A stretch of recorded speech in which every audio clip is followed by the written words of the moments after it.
आज हम एक प्रॉब्लम जो कि charging and discharging of capacitor से रिलेटेड है उसको सॉल्व करेंगे।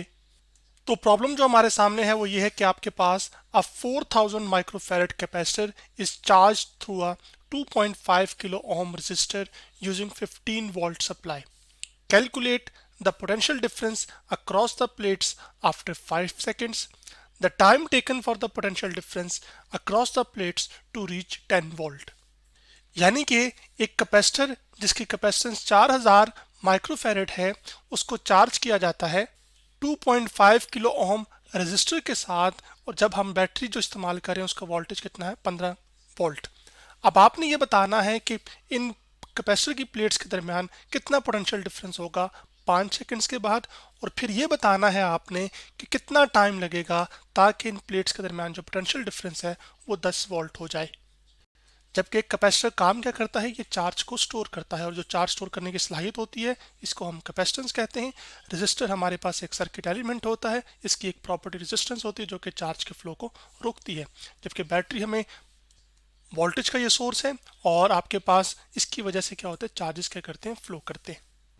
जैसे इस एनिमेशन में जो कि मैंने javalab.org की वेबसाइट से लिया, इसमें आप एक कैपेसिटर की चार्जिंग देख सकते हैं। यहाँ पर मेटल की दो प्लेट्स लगी हुई हैं, उनके दरमियान एक फासला है, यहाँ पर एक रजिस्टर है, अभी वैल्यूज कुछ भी हैं, ठीक है, और साथ यहाँ पे बैटरी। तो मैं जब इनको कनेक्ट करता हूँ एक बंद रास्ता इसको मिलता है चार्जेस को फ्लो के लिए।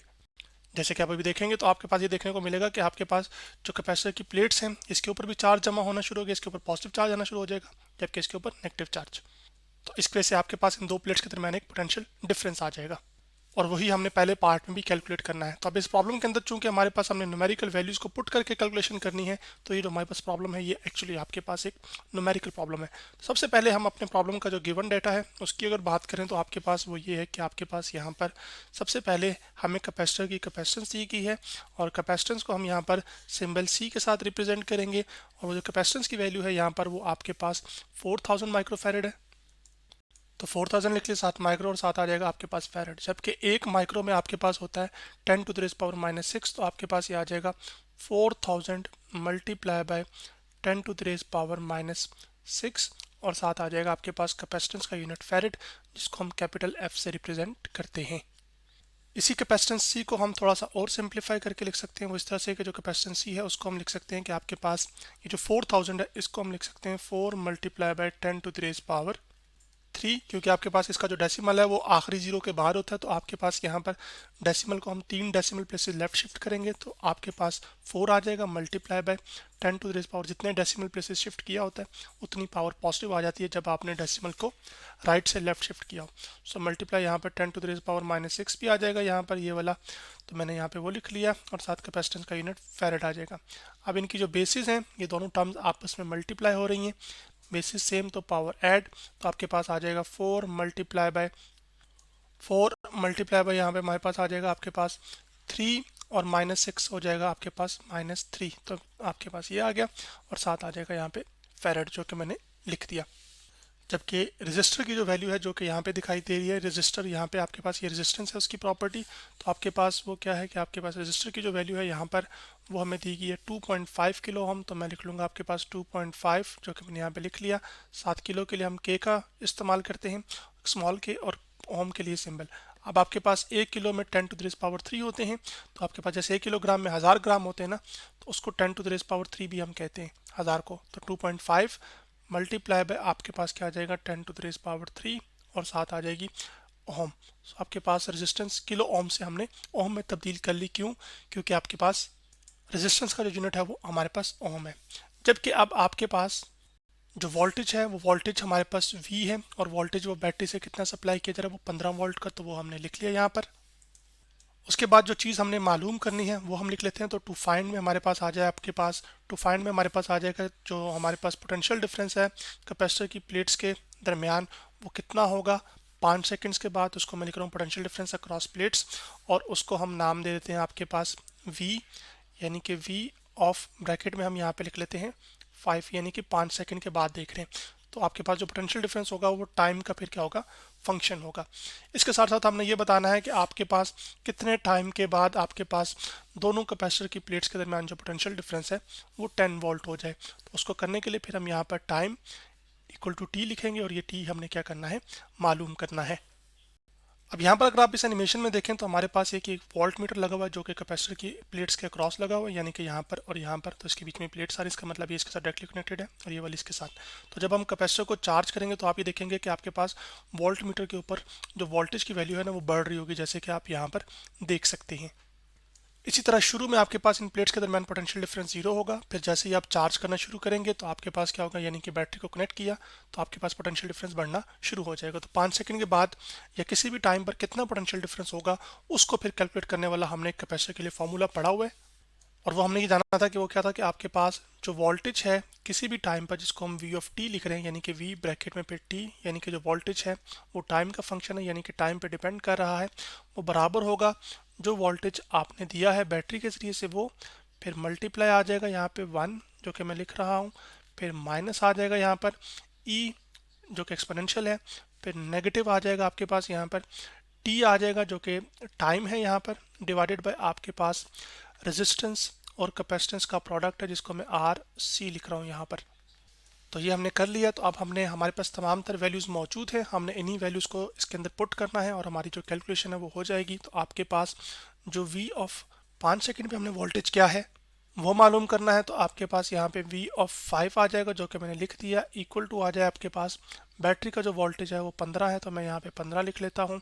उसके बाद आपके पास 1 आ जाएगा, माइनस आपके पास e, फिर नेगेटिव आ जाएगा आपके पास, और t की जगह आपके पास आ जाएगा 5 जो कि मैंने यहाँ पे लिख दिया। तो चलें t की जगह मैं यहाँ पे 5 लिख लेता हूँ, जबकि r की जगह आपके पास रेजिस्टेंस की वैल्यू आ जाएगी जो कि आपके पास 2.5 multiply by 10 to the raise power 3 है। उसके बाद आपके पास कैपेसिटेंस की वैल्यू आ जाएगी यहाँ पर, और कैपेसिटेंस की वैल्यू जो है वो हमारे पास 4 multiply by 10 to the raise power 3 है। तो मैं यहाँ लिख लूँगा 4 multiply by 10 to the raise power, sorry -3 थी तो मैंने ये लिख लिया। अब उसके बाद 2.5 जब 4 से मल्टीप्लाई होगा तो ये आपके पास 9 आ जाएगा। तो वोल्टेज जो 5 सेकंड के बाद होगा आपके पास वो क्या आ जाएगा, v of 5 is equal to आ जाएगा हमारे पास 15 जो कि मैंने यहाँ पे लिख दिया। फिर आपके पास ब्रैकेट, उसके बाद 1 आ जाएगा, 1 माइनस उसके बाद एक्सपोनेंशियल का e, फिर आपके पास यहाँ पे नेगेटिव साइन, और आपके पास यहाँ पर 5 और डिवाइडेड बाय आपके पास आ जाएगा 9, क्योंकि 2.5 जब 4 से मल्टीप्लाई होगा तो 9 आ जाएगा। जबकि 10 टू द रेज़ पावर 3 आपके पास इस ये वाली टर्म इससे क्या हो जाएगी, वो कैंसिल आउट हो जाएगी, क्योंकि दोनों की बेसिस क्या है, सेम, तो पावर्स ऐड होंगी। तो आपके पास लिखा जाएगा ये इस तरह से 10 की पावर 3 माइनस 3, 3 माइनस 3 ज़ीरो होता है, तो 10 की पावर जो ज़ीरो होती है उसका आंसर 1 होता है। तो किसी भी नंबर की पावर ज़ीरो तो आंसर 1 होता है, तो इस वजह से इसका 1 आ जाएगा, 1 मल्टीप्लाई बाय 9 9 ही आ जाएगा। तो ये हमने सिंप्लीफिकेशन कर ली है। अब हमने क्या करना है कि आपके पास कैलकुलेटर पर इसको सॉल्व करना है। तो 15 को सबसे पहले हम कर लेते हैं 1 से मल्टीप्लाई, तो आपके पास क्या आ जाएगा, 15 आ जाएगा, फिर माइनस आपके पास आ जाएगा 15 टाइम्स, कैलकुलेटर में आपके सामने ले आया हूँ तो मैं सबसे पहले -5 को डिवाइड करता हूँ आपके पास 9 के साथ, तो इसका आंसर मेरे पास आ जाता है नेगेटिव 0.55।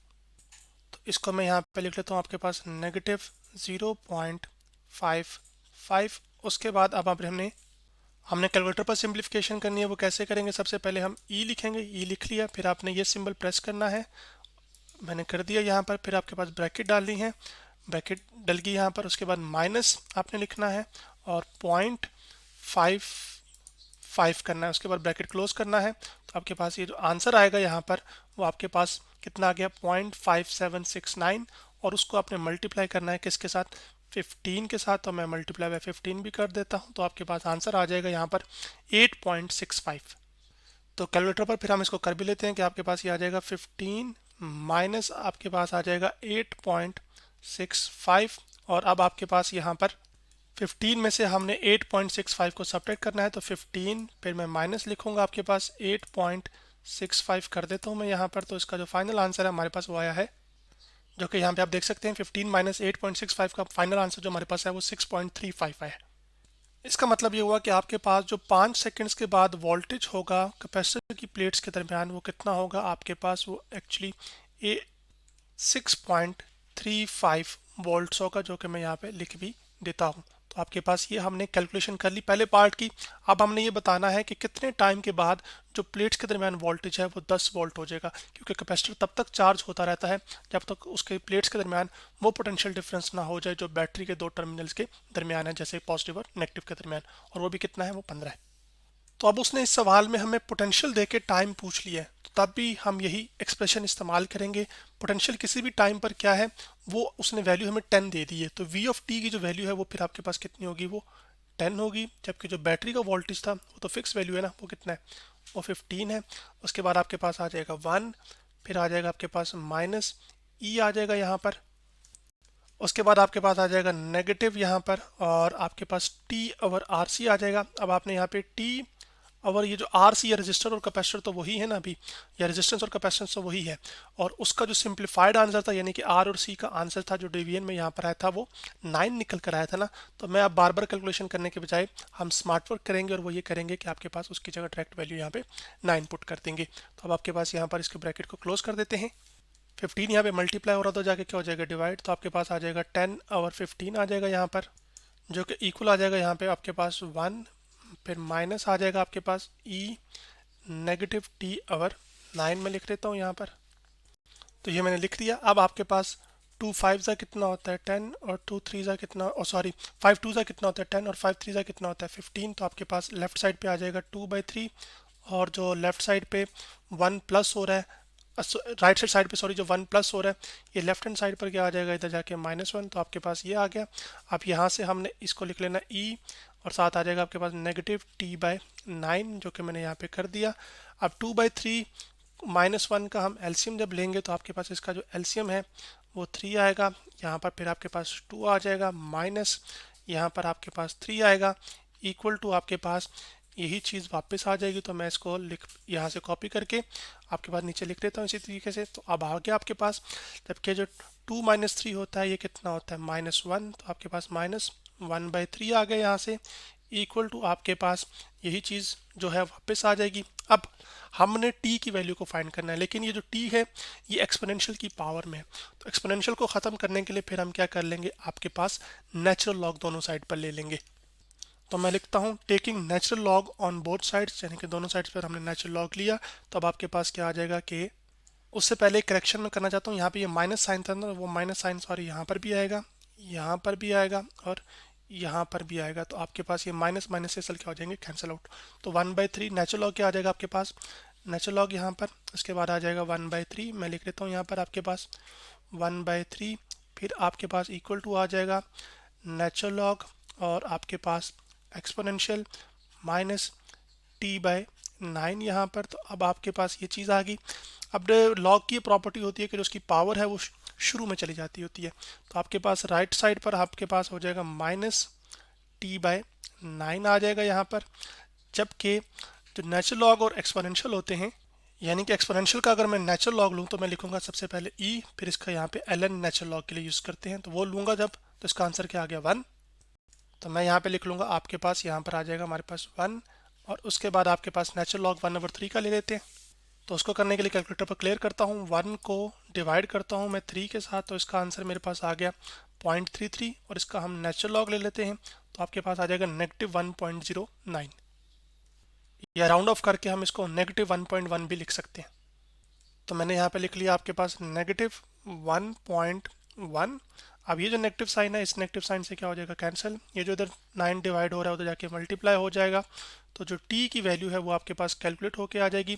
तो t आपके पास आ जाएगा 9 × 1.1। चलिए मैं यहाँ पे कर भी देता हूँ। सो 9 × 1.1, और इसका जो आंसर है हमारे पास t आ जाएगा, कैलकुलेटर से मैं क्लियर करता हूँ तो आपके पास 9 को मैं मल्टीप्लाई करता हूँ आपके पास 1.1 के साथ, तो फाइनल आंसर हमारे पास आ रहा है 9.9 सेकेंड्स, जो कि रफली 10 सेकेंड्स ही बनते हैं, लेकिन हम 9.9 ही अभी लिखेंगे, 9.9 सेकेंड्स यहाँ पर। तो ये हमारे पास जो है वो फाइनल आंसर है।